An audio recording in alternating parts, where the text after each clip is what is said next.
Salam əziz şagirdlər, abituriyentlər və müdavimlər. Bugün sizlərə mən heyvanlar aləminin mollyuskular tipinə aid olan bir məsələnin həlli yolunu izah etmək istəyirəm. Deməli, bu məsələdə bizə nə soruşur, nə istəyir? Deyir ki, müəyyən ərazidə bərabər sayda olan göl ilbizi və anodontanın ürək kameralarının cəmi 35-dir. Bu mollyuskularda cəmi neçə lamisə çıxıntısının olduğunu soruşur. Biz öncə tapmalıyıq ki, görək burada nə qədər ilbiz var, nə qədər anodonta var. Göl ilbizi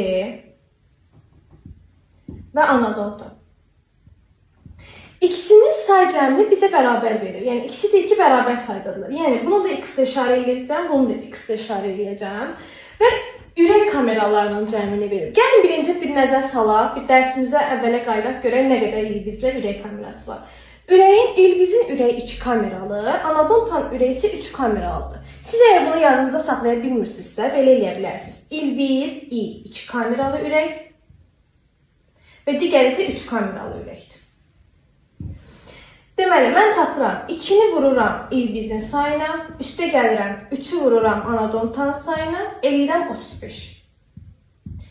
Tapıram buradan tənasübü, 5x 35. Tənlikdən x-i tapdım, elədi 7. Deməli, mənim 7 dənə ilbizim var, 7 dənə anodontam var. Bəs mənə deyir ki, nə qədər lamisə çıxıntısı var? Dərsdən bildiyimiz kimi, anodontanın başı yoxdur. Baş yoxdursa, lamisə çıxıntıları da başda yerləşir. İlbizin başında 2 dənə lamisə çıxıntısı yerləşir. Mən ilbizin sayını vururam 2-yə, cavab eləyir 14.